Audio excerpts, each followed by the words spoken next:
Heading straight to Iran. What exactly is happening there? What began as a protest over the collapse of the Iranian economy by shopkeepers in Tehran's Grand Bazaar last month has now become increasingly massive, spreading to more than 100 cities and towns across all 31 provinces of Iran. Since 2022, after the uprising over the killing of 22-year-old Mahsa Amini, Iran is currently witnessing one of its biggest protests in recent times, triggered by rising living costs and a collapsing currency. The demonstrations, which began on December 28th, has now entered the 13th day today. And amid the widespread outrage, a nationwide internet blackout has also been reported as authorities stepped digital restrictions. The blackout is likely to severely limit the public's ability to communicate at a very crucial juncture. Protesters were earlier heard calling for the overthrow of Iran's Supreme Leader Ayatollah Ali Khamenei and the return of Reza Pahlavi, the exiled son of the late Shah, who was toppled in 1979's Islamic Revolution. Reza Pahlavi urged his supporters to take to the streets. Taking to his social media profile on X, he wrote, and I am going to quote him here, that great nation of Iran, the eyes of the world are upon you. Take to the streets and as a united front, shout your demands. I warn the Islamic Republic, its leader and the IRGC that the world and POTUS are closely watching you. Suppression of the people will not go unanswered. Reza Pahlavi has also condemned the Iranian government for cutting all lines of communication, including shutting down the internet and even attempting to jam the satellite signals.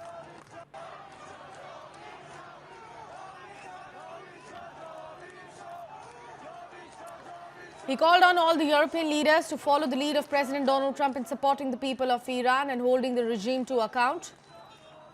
The current protest, the biggest wave of dissent in 3 years, began last month in Tehran's Grand Bazaar with shopkeepers condemning the rial's currency's free fall. Rights group accused Iranian security forces of shooting at protesters as the death toll now amounts to 45, while more than 2,260 others have been detained as per the human rights agencies. The anger is very visible as the protesters even tore an Iranian flag in half in a video which was released and was spread across social media very widely.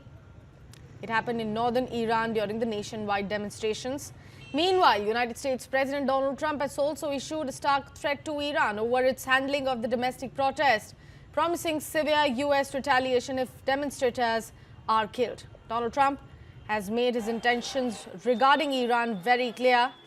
Everyday life here has now become increasingly unaffordable for Iranians. The average price of food has increased by more than 70% since last year, and medicine has increased about 50% in the same time period. We're looking at the anger spilling out to the streets. Anybody who's trying to exert their rights for free association and to have their voices heard. Obviously, the Iranian regime has a lot of problems. And as the President of the United States has said, the smartest thing for them to have done, it was true 2 months ago, it's true today, is for them to actually have a real negotiation with the United States about what we need to see when it comes to their nuclear program. I'll let the President speak to what we're going to do in the future, but we certainly stand with anybody across the world, including the Iranian people who are advocating for their rights. In the latest reports, it was mentioned that about 45 people have been killed and over 2,200 got injured during the protest. In fact, they've been detained. Many detentions have happened. Iran at the moment is witnessing its largest protest as the demonstrators have intensified their pressure on the clerical leadership, even as the authorities have imposed a nationwide internet blackout. And reports of deaths from a crackdown continued to mount.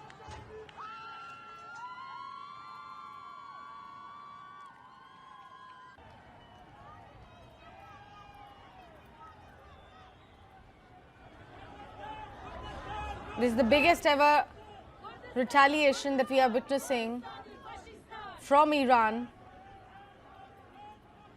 after the Mahsa Amini's episode. In the last 3 years,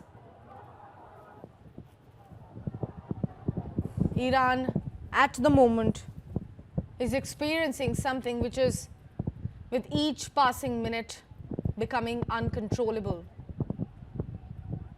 for the supreme leader.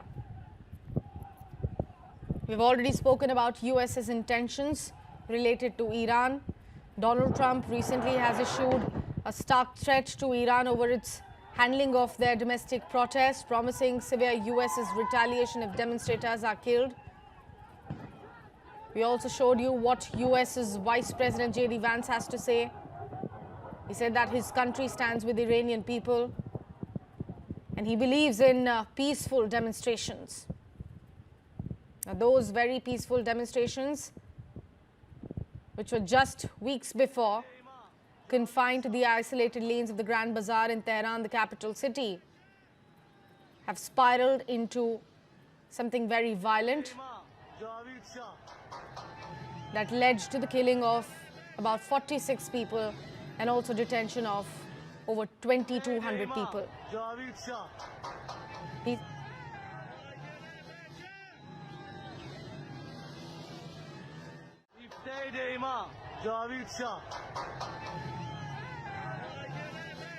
The Iranian flag on streets.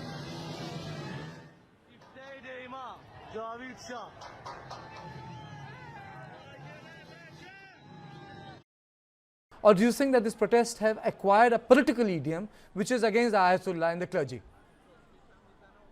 First, let me open with a wise man's word.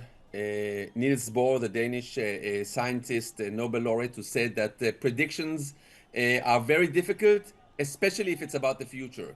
So it's a bit difficult to predict, but I think that if we look at what's going on now, we see some natural venting of feelings. It's clear that when prices are rising, inflation is rising, and water is scarce, electricity is scarce, people are not happy. They will go to the streets and demonstrate. Is this a coup?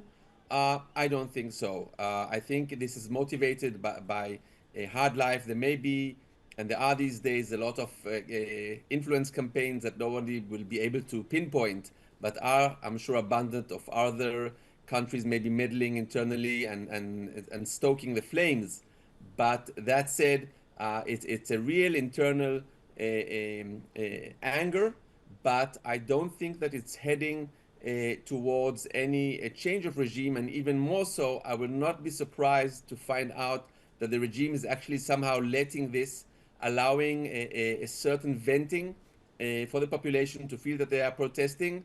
And as long as it doesn't endanger any symbols of the regime, I think the regime is actually quite happy to show it's a democracy. People are demonstrating and saying what they want, and there will be elections at some point, and whatever happens will happen. But so I don't think the flames are not as high. I think the media around the world is making too much out of it because it wants a regime change, and therefore it's portraying these protests as more than I think that they really are on the ground, and therefore I'm not impressed. If we do see a IRCG or military people joining the protests or refusing orders, etc., this could be a shift. But until that happens, this is just an ordinary civilian protest.